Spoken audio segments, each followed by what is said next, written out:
A'udhu billahi minash shaitanir rajim. Bismillahir rahmanir rahim. Egameni lika Allah onomusa onesihawu.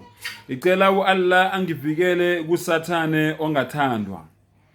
Waja al-haqq wa zahaqa al-batil. Iqiniso lizovela noma lizofika amanga azohlalobala. Namhlanje ke siveza ke amanga namaqiniso manje kuzohlala obala kukuweke eAfrika kukuwe umuntu wakithi ukuthi uyangizwa ukuthi ngithini noma awungizwa. Salinyazwa izingqondo abafowethu nodadewethu ogogo bethu omkhulu bethu okhokho bethu balinyazwa ingqondo from ngo1835 kuze kube manje ingqondo zethu zilimele. Vukani ke bafowethu emaqandeni nibone iqiniso nivula amehlo nivule izingqondo. Ilanga le25 kaDisemba ngokweBhayibheli akulona ilanga uJesu azalwa ngalo ngiyaphinda ngokweBhayibheli ngwalaba abasilethela iBhayibheli basitshela nje ngomlomo ukuthi uJesu wazalwa nge25 kaDisemba kodwa abakubhale eBhayibhelini kuhlukile kunaloko abasitshela kona ngomlomo. Nathi ke Nkosi yami ngoba vele ingqondo ilimele savele savumelana nayo yonke into abasitshela yona azange sisalenza ucwaningo sibone ukuthi basikhohlise kangakanani. 1 Lo Jesu abakhuluma ngaye yinto engakaze ibe khona emhlabeni. Ngakho ke wena okhonza uJesu noma wena okholelwa kuJesu ukholelwa ezeni into engakaze ibe khona.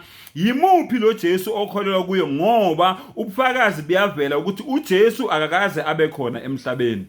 Uma ngabe awungikholwa ngena ku Google ubhale ukuthi what was the original name of Jesus uzobona uYeshua akuyena uJesus. Yonke lamagama la enimbiza ngawo kijiso uYesu uJesu is Jesus as Jesus wonke lawo magama layo amagama ayimfakela igama lakhe ayelethiwa unina uYeshua. Ngakho ke uJesu into engakaze ibe khona emhlabeni. Lalela uma ngabe uvula incwadi kaJeremiah 52 verse 31 ithi after 37 years kokubusa kwenkosi yaseJerusalema uEvil-Merodaki inkosi yakwaJuda waphakamisa ikhanda likaJehoyakim wamkhipha kuphi etilongweni. Inkosi yakwaJuda uJehoyakim after 37 years ebhadla etilongweni waphakamisa ikhanda lakhe wamkhipha etilongweni. Iyona ke into leyo eyenzeka nge25 zika December. Isho kahle ngenyanga ye12 ngolomashumi amabili ananhlanu lwenyanga after 37 years nge25 zaka December uEvil-Merodaki inkosi yaseBhabhele waphakamisa ikhanda likaJehoyakim inkosi yakwaJuda wamkhipha etilongweni. Yimuphi ke lo Jesu lo ozala nge25 kaDisemba?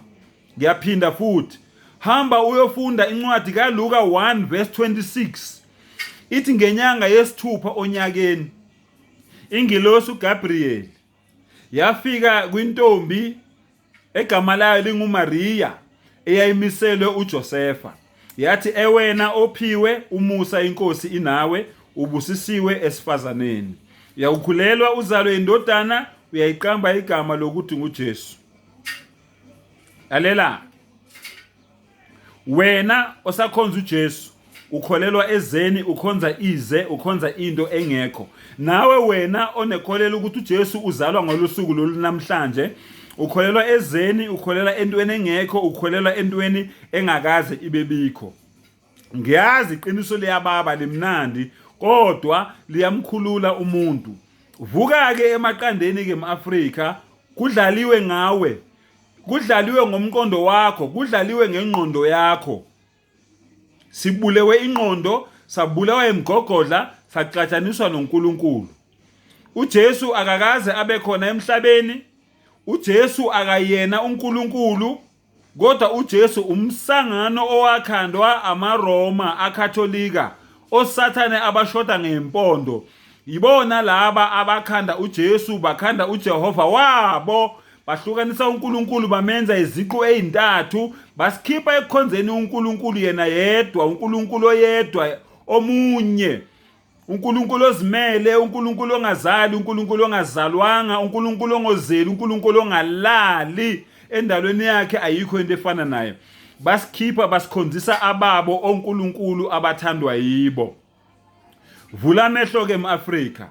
Lo Christmas lo wena othi uyawucelebrate noma uthi uyawubungaza, umsangano yinto engekho, yinto eyakhandwa amaRoma Katholika ngoba befuna ukusikhipha endleleni sikhonze oNkulunkulu abathandwa yibo. Kukuweke ukuthi uyangikholelwa noma ungikholelwa. Ngunikile amavesi. Jeremiah 52 verse 31. Luka 1 verse 26.